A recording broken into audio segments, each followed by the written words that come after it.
Hey guys, so I've noticed in the news lately there seems to be these stories about Latinos who are reevaluating their decision to support Donald Trump. So just looking at the numbers, and I think the numbers I saw, it's not Latinos, it's actually Hispanics. And of course, there's a difference. Latinos refer to people who are from Latin America. That includes Brazilians and even Haitians. And Hispanics would be people who come from Spanish-speaking countries. So one's a broader group, but there's a lot of in the U.S. that those numbers are pretty close. But it turns out that in 2020, 36% of Hispanics voted for Trump, and in 2024 that number increased to 54.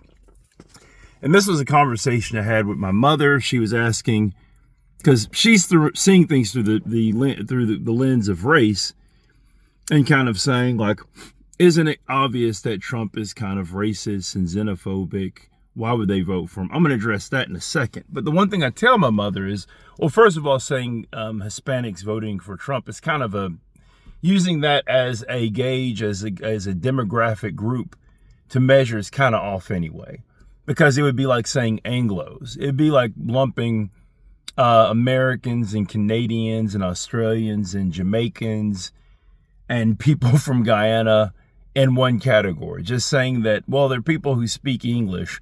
That's a group.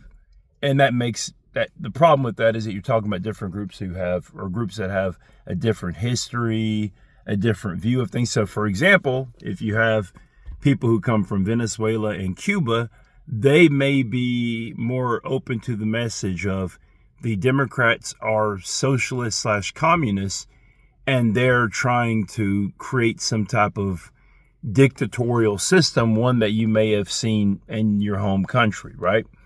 That message may not resonate or work so well with people from Mexico, for example. They don't know the history of a communist, extreme left-wing dictatorship. But here's the thing about this, right? So, first, to address the Cubans and the Venezuelans who find themselves in the position where their family members and their friends are being targeted because their friends and family members, they may not be documented, or they may be documented, but they're trying to change the status of things, right? What was the problem with Venezuela and Cuba? Now, we can sit there and argue the tenets of the government controlling the means of production and distribution. Personally, I think that's a problem. I would identify as a democratic socialist, thinking that the government should provide basic services, but I don't think the government should control the economy. It's much too complex, blah, blah, blah, blah, blah. All types of problems come from it, inefficiencies. So I'm not a communist. But what is the problem you had with Cuba and Venezuela? Was it the economic system, or was it the totalitarianism? Was it the fact that you didn't have freedom of speech? Was it the fact that you couldn't go say anything against the government? When you were not able to get food and resources, what was your recourse? You couldn't say anything because the government would throw you in jail, right? So, yeah, part of it was the economic system, but it's probably the totalitarianism. Probably you're getting thrown in jail for speaking up. So what you did is you voted for a guy who's open about going after his enemies. You voted for a guy who's open about wanting to put people in jail who disagree with him. You're going for a guy who wanted to sic the military on his political dissonance. And you voted for this guy. Let me say that again. I keep saying over, you voted for that guy.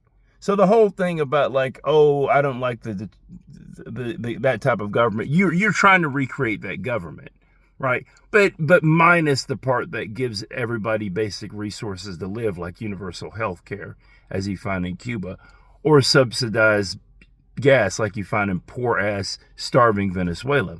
The other point is this, and this to all of the brown and black people who come not only from Spanish-speaking countries, but just come from other countries outside the U.S. And I'm going to kind of explain it like this, right? So here's the thing. I've gone to 13 countries. From the top of my head, I guess I'd say I can count them. 5 countries in Europe And because of school and life, I've interacted with a lot of people, even outside those countries, who are from these different countries, right? So about Europeans, one thing about, like, I've met a number of people from Eastern Europe, and they'll, like a lot of Europeans, they'll talk about the racism of the U.S., how they don't understand the racism of the U.S. The funny thing I've noticed about Europeans, and I say specifically Eastern Europeans, but it's really Europeans in general, is that they'll say that, but at the same time, these areas where they have, like, for example, a Roma population, they'll do two things. One, they'll say that there's no discrimination against the Roma. The Roma, the term people used to be referred to as gypsies, by the way, for people who don't know, the term is Roma. But they'll say there's no discrimination against the Roma, but then they'll simultaneously say that the Roma are crooks and can't be trusted and ignorant. Basically everything that's been said about black people in this country.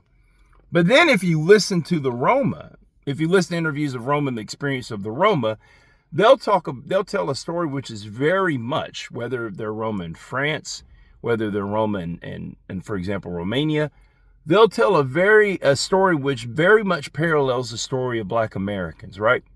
So what I have here is I have groups of people who are, for example, there are French people saying that the Roma aren't discriminated against. There are Romanians and Hungarians who'll say the Roma aren't discriminated against. But then you'll have the Roma saying, well, this is my experience, right? I listen to the Roma.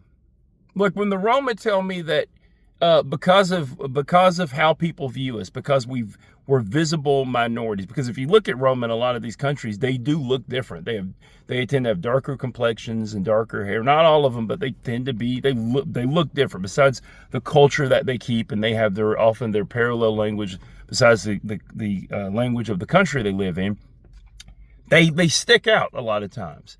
And they say that we face this discrimination, and then they'll talk about it. They'll be like, we're segregated in schools, we can't get loans, we can't get jobs, we're discriminated with jobs. I listen to the Roma. I'm listening to the Roma. I don't care if I've had friends who sit there and try to tell me, well, that's not, the Roma aren't discriminated. I'm not saying my friends are intentionally lying. I'm saying my friends don't know what the hell they're talking about because they're not Roma. So where am I coming with this? In this country, you have a group of people, the people who look like us. And most of the people who look like us were telling you that this guy and the people that he hangs with are white supremacists, that they're racist. And even a lot of us were saying that he's misogynist. A lot of the women were telling you we're misogynist. And a lot of the people who look like me were telling you that this guy's a racist. He's been a racist for years. How he handled those guys in Central Park is housing discrimination. People who's worked with him who said he casually drops the N-word, right? He thinks that people who look like us are less than.